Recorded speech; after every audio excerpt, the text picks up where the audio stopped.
Bonjour à tous les amis, j'espère que vous allez bien, on se retrouve pour un tout nouveau live. Alors oui, j'ai le sourire alors que je devrais pas vu la gueule du marché, mais voilà, ça me fait quand même plaisir d'être de retour avec vous en ce début de semaine. Gros live de l'analyse crypto, de l'analyse bourse, de l'analyse fondamentale et puis évidemment de l'actualité. Ça va être un gros live avec beaucoup de contenu, beaucoup d'informations, donc restez bien attentifs, restez bien aussi jusqu'à la fin parce que j'ai des petites informations très importantes à vous partager. Voilà, j'espère qu'en tout cas vous passez un bon début de semaine. Moi j'ai commencé avec une grosse journée, je vous ai tout filmé dans un vlog qui sortira dans la semaine. Donc voilà, je vous laisse rester connecté. Pour toutes les personnes d'ailleurs qui ne pourraient pas regarder ce live en intégralité, ben, je vous invite à aller voir la rediffusion que je vais vous mettre juste après sur la chaîne YouTube. Donc n'hésitez pas à aller voir ça. Et puis nous on va pouvoir commencer très rapidement. Donc comme vous le voyez à un écran, un marché des crypto-monnaies qui souffre énormément avec un Bitcoin qui revient sur le support des 32 000 $. C'était un support qu'on n'était pas venu chercher depuis juillet 2021, donc depuis bientôt un an, à peu près 9 mois. Voilà, donc bah, tout ce qu'on a fait jusqu'à maintenant, eh bien, on l'a retracé, on l'a corrigé, on est revenu chercher plus bas. On va voir ça un petit peu plus en détail après dans une analyse plus approfondie. Mais en tout cas, le marché saigne. Le marché souffre, le marché est dans le rouge avec encore une fois entre moins 5 et moins 15%. Aujourd'hui, on a un Ethereum qui revient quasiment à 2000 $, ce qui est extrêmement bas. On a du DOT à 11 $, du Luna à 55 $. Enfin, c'est vraiment extraordinaire. C'est vraiment extraordinaire. Et j'ai le sourire, pourquoi? Parce que du coup, tout ça, ça va créer des opportunités de fou. Encore une fois, voilà, on a un AVAX qui est sous les 50 $. On a un Sol qui est sous les 70 $. Ça va créer des opportunités de malade et ça va permettre de racheter un maximum, de se repositionner un maximum, de recharger un maximum. Et potentiellement pour les nouveaux entrants, pour les débutants, et bien de se positionner une première fois. Du côté de l'indice Fear and Greed, et bien évidemment c'est la panique totale. On est dans un niveau de peur extrême, avec un indice Fear and Greed actuellement à 11. Rien d'étonnant, voilà. Les investisseurs, les particuliers sont effrayés et donc forcément l'indice est très bas. Donc comme je vous le disais, tout ça c'est dû à Bitcoin qui continue encore de descendre. Vous voyez qu'on a commencé la vidéo à 32 400 $. On est actuellement à 31 890. Donc ça continue de plonger. Alors comme vous le savez, suite à la cassure de ce pattern daily, on avait identifié des targets de cassure dans un premier temps à 37 000 $ et dans un deuxième temps à 35 000 $. Les deux supports que je viens d'identifier précédemment n'ont pas tenu. Et donc on se dirige tout simplement vers le bas du range weekly cette fois-ci. Donc comme vous le voyez à l'écran actuellement, si ça veut bien charger un peu plus vite, voilà. Donc en fait tout simplement on va revenir sur le bas de ce range, donc entre les 30 et les 31 000 $. Bon alors vous allez me dire c'est problématique, c'est la catastrophe, c'est le bear market, etc. Non, c'est pas forcément catastrophique, comme on l'a évoqué les derniers jours. On a aujourd'hui des indicateurs intrinsèques à Bitcoin et aussi extérieurs d'un point de vue des investisseurs qui vont faire que le prix ne va pas pouvoir descendre indéfiniment sous peine d'impacter profondément la blockchain, l'écosystème et les investisseurs. Ça, je vous invite à aller voir la vidéo d'hier soir pour un petit peu mieux comprendre ce que je suis en train de dire. Maintenant, l'autre chose qui va être très importante et là qui est beaucoup plus d'un point de vue graphique et technique, ça va être la clôture monthly qu'il faudra absolument faire au-dessus de la Kijun pour garder cette tendance haussière, pour tenter encore de valider tout simplement ce double bottom qui pourrait nous permettre de venir chercher le haut du range dans les prochaines semaines. Ce double bottom, en fait, notre volonté est de le dessiner de cette manière. Donc c'est pour ça que je vous disais qu'il va falloir absolument clôturer ici au-dessus de la Kijun cette bougie tout simplement en monthly. Pour l'instant, rien d'inquiétant, il nous reste une bonne vingtaine de jours avant de la clôturer, donc la panique est encore loin. Donc voilà un petit peu la situation sur Bitcoin. Maintenant, il va falloir être très attentif dans les heures et dans les jours qui vont suivre. Est-ce qu'on va avoir des signaux de rebond intéressants sur le bas de ce range weekly qui pourraient nous permettre de revenir chercher les 35 puis les 40 000 $ dans les semaines à venir? Ou est-ce qu'on va tenter une cassure par le bas et venir chercher des mèches vers les 28 000 $? En tout cas, comme je vous le disais, c'est des niveaux qu'on n'était pas venu chercher depuis juillet dernier. Là aussi, en juillet dernier, on était venu chercher des mèches en direction des 28 000 $. Et puis, vous voyez que après ce bottom, on était tout simplement venu chercher un ATH dans les mois qui avaient suivi. Donc, plutôt intéressant. Ça va encore une fois permettre de créer de nombreuses opportunités, de nombreux points d'entrée très intéressant. Pour ça, je vous ferai une vidéo beaucoup plus complète demain où je vous détaillerai crypto par crypto quels sont mes points d'entrée, quelles sont mes stratégies, etc. etc. Là, c'est pas le but de ce live aujourd'hui, mais vous inquiétez pas, je le ferai dans une vidéo demain. Du côté d'Ethereum, eh bien, comme prévu, on est venu chercher le support des 2500 $ suite à la cassure de ce pattern daily ainsi qu'à ce double top qui a été validé. Malheureusement, ce support des 2500 $, on ne le tient pas. Et donc, comme je vous le disais ce matin en analyse, eh bien, on va probablement revenir chercher des targets en direction des 2250 $. Donc là, voilà un petit peu les targets que je me fixe. De toute façon, si ça vous intéresse, je vous invite à rejoindre le serveur Discord. Je vous ai partagé justement différentes prises de position sur ces différentes cryptos. Voilà, je voulais vous parler aussi du GMT qu'on avait short il y a maintenant une bonne semaine. Je vous le rappelle, quand on était venu chercher ses plus hauts en direction des 3,80 $, eh bien j'avais pris personnellement la décision de short le GMT. Donc ça, vous pouvez retrouver le trade dans le serveur Discord. Eh bien, vous voyez qu'on a touché absolument toutes les targets qu'on s'était fixées. Donc un très beau trade. Je vais vous le refaire rapidement à l'écran. On avait pris position à ce niveau-là, il me semble, avec des targets en direction des 2,35 $. Et on avait mis un stop loss à peu près comme ça. Voilà, j'ai plus les chiffres exacts en tête parce que ça fait un petit moment. Mais voilà un petit peu près à quoi ressemblait le trade, donc qui s'est extrêmement bien passé. Encore une fois, vous pouvez le retrouver dans le serveur Discord. Les liens sont dans la bio. Voilà un petit peu du côté crypto ce qu'on pouvait dire. Encore une fois, je vous invite vraiment à regarder la vidéo qui sortira demain. Parce que demain, je vais vraiment vous faire un point sur toutes les cryptos, sur tous les altcoins, mes stratégies, mes points d'entrée, qu'est-ce qui peut être intéressant de faire sur cette crypto, etc. etc. Une crypto par contre qui pourrait peut-être regagner un petit peu, qui pourrait plutôt bien performer dans les prochains jours, c'est probablement le Shiba. Pourquoi? Tout simplement, eh bien parce que les utilisateurs de Shiba, les détenteurs de Shiba vont prochainement avoir de nouvelles récompenses très intéressantes.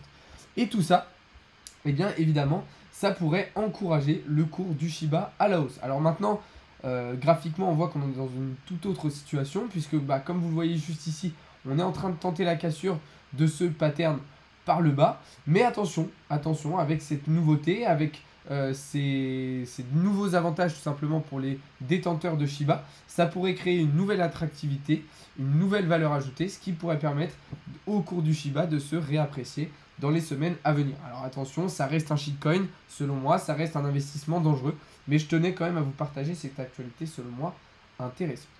On va continuer sur de l'analyse technique, mais cette fois-ci, on va parler un petit peu plus de la bourse et notamment des indices américains, avec ici le S&P 500 qui semble être en train de rebondir. Alors là, ça se voit peut-être pas en daily, mais je vais vous montrer en H1. Voilà, petite réaction, tout simplement sur le support ici des 4000 $. Donc le S&P 500, je le rappelle pour ceux qui ne le savent pas, c'est un indice boursier qui regroupe les 500 actions, enfin les actions des 500 plus grosses sociétés américaines. Donc c'est un investissement intéressant qui à long terme fait à peu près entre 8 et 13% d'intérêt par an, donc ce qui est plutôt pas mal, sachant qu'en plus c'est un investissement très sûr, il y a très peu de risques de s'exposer sur le S&P 500.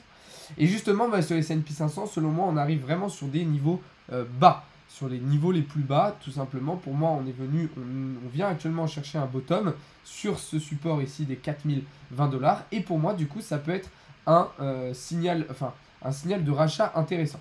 Alors maintenant, attention, il va falloir justement qu'on ait ces signaux de rebond. C'est pour ça que moi, je vais être très attentif plutôt en H1 pour essayer de voir si bien justement on arrive à avoir ces signaux de rebond, si on arrive à rebondir sur cette structure, sur ce support pour prendre position.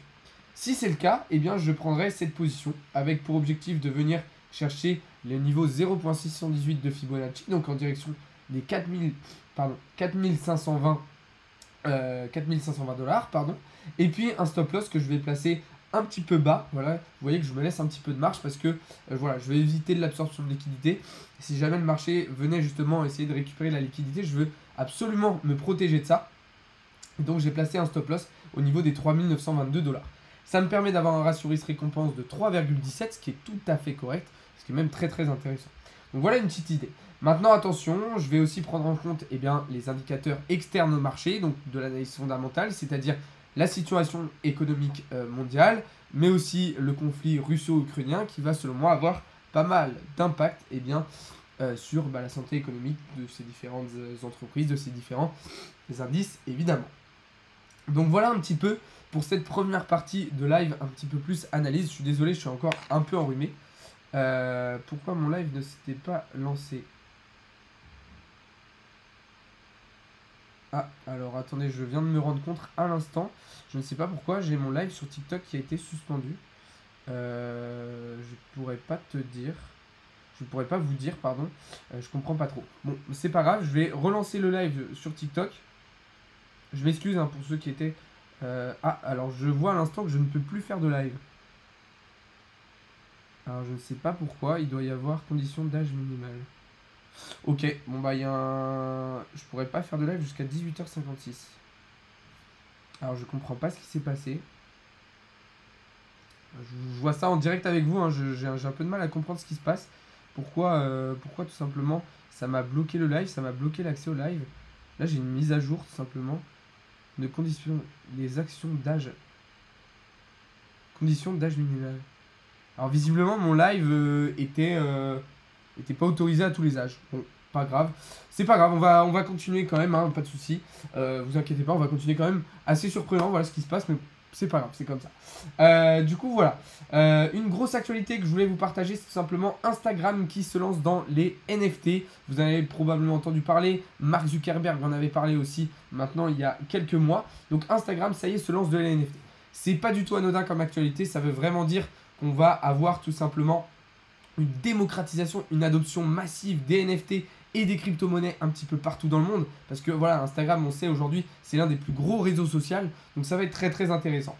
Je vous invite à aller voir l'interview de Asher sur BFM TV Business, hein, qui était aujourd'hui, où justement il parle un petit peu de cette adoption, évidemment, des crypto-monnaies, des NFT, de la blockchain, du web 3.0, directement sur Instagram. Donc très très grosse actualité. C'est encore une fois une news qui va permettre au marché de s'apprécier, de s'encourager à la hausse dans les semaines à venir. Donc quand le marché se relancera, encore une fois, toutes ces actualités, toutes ces news vont avoir un impact vraiment ultra positif sur le marché et vont l'encourager davantage à la hausse. Une autre actualité intéressante que je tenais à vous partager, c'est tout simplement la Luna Foundation qui va prêter donc 1,5 milliard de dollars en Bitcoin pour assurer la stabilité du stablecoin l'UST. Donc comme vous le savez, la blockchain Terra a depuis un certain moment un stablecoin qui est l'UST. Et bien leur fondation, tout simplement, donc la LFG, va leur assurer une certaine sécurité en leur prêtant 1,5 milliard de dollars en BTC. Donc c'est une très très bonne actualité. Ça montre encore une fois que la blockchain Terra est vraiment un écosystème sain et un écosystème solide qui est vraiment protégé. Et c'est pour ça que moi personnellement, je continue mon DCA sur le Luna puisque c'est vraiment quelque chose d'ultra intéressant. Alors évidemment, c'est pas du conseil en investissement, faites vos propres recherches, mais moi c'est vraiment un écosystème qui me plaît particulièrement et qui a selon moi énormément de potentiel. Le Shiba, je vous en ai parlé tout à l'heure, devrait donc s'apprécier dans les semaines à venir étant donné les nouvelles très intéressantes qu'on a dessus. Et nouvelle actualité autour de Crypto.com qui font énormément parler d'eux en ce moment, puisque là, Crypto.com vient d'atteindre tout simplement les 50 millions d'utilisateurs dans le monde. Donc comme je vous le disais, Crypto.com, c'est une plateforme qui dépense beaucoup dans le marketing, beaucoup dans la communication. Visiblement, ça semble assez rentable parce que 50 millions d'utilisateurs, ça veut dire quand même que c'est quelque chose de solide. Ça veut dire qu'il y a beaucoup tout simplement de transactions qui se font aussi via leur exchange. Donc eux, ça veut dire que ça leur rapporte aussi pas mal d'argent, évidemment. Voilà, vous savez, hein, Crypto.com qui avait été un petit peu en difficulté ces dernières semaines, le CRO qui avait perdu pas mal de valeur aussi. Et bien là, ils semblent réagir de la plus bonne des manières. Je vous rappelle qu'ils ont rehaussé du coup les avantages pour les utilisateurs. Là, 50 millions d'utilisateurs justement. Franchement, ça se remet très bien pour Crypto.com. Il se relève très très vite. De toute façon, je vous l'avais dit, hein, pour moi, ça allait être une plateforme, un exchange qui allait rester en place dans le long terme, dans la durée. Parce que voilà, ils sont en place depuis un moment. C'est quand même un exchange qui est solide, qui est bien protégé, qui est intéressant. Donc moi, je ne me faisais pas forcément de soucis pour eux. Donc voilà un petit peu ce qu'on pouvait dire tout au long de ce live. Alors je suis désolé, j'ai été un petit peu perturbé par le live TikTok qui s'est bloqué. Encore une fois, je comprends pas trop ce qui s'est passé. Bon, c'est pas grave. C'est pas grave. En tout cas, les amis, je vous invite à aller participer au concours sur Instagram et sur Twitter. Il y a notamment 250 $ de crypto à gagner. Donc allez-y, foncez. Ça va être ultra intéressant. Le résultat est dans à peu près 5-6 jours, un peu moins d'une semaine. Donc allez participer. Ça se passe sur Instagram et sur Twitter. Participez bien sur les deux plateformes pour maximiser vos chances de gain. Tous les liens de toute façon sont dans la description. Je vous invite aussi à bien regarder la vidéo qui sortira demain parce que je vais vous faire vraiment une grosse vidéo ultra détaillée avec toutes mes stratégies de réinvestissement sur toutes les cryptos puisque comme je vous le disais en début de live, on va être vraiment sur plein d'opportunités ultra intéressantes sur le marché. Donc je vais vous laisser aller voir tout ça, ça va être super intéressant. Voilà, je vous laisse aussi rejoindre le Discord, tous les liens sont dans la description. Je vous laisse aller voir tout ça. En tout cas, merci beaucoup d'avoir été présents les amis. Merci beaucoup de m'avoir regardé. Sur ce, je vous souhaite une très bonne fin d'après-midi, une très bonne fin de journée. Et on se retrouve dès demain matin pour davantage de contenu, davantage d'analyse. Salut à tous, c'était Alex de Crypto Learning.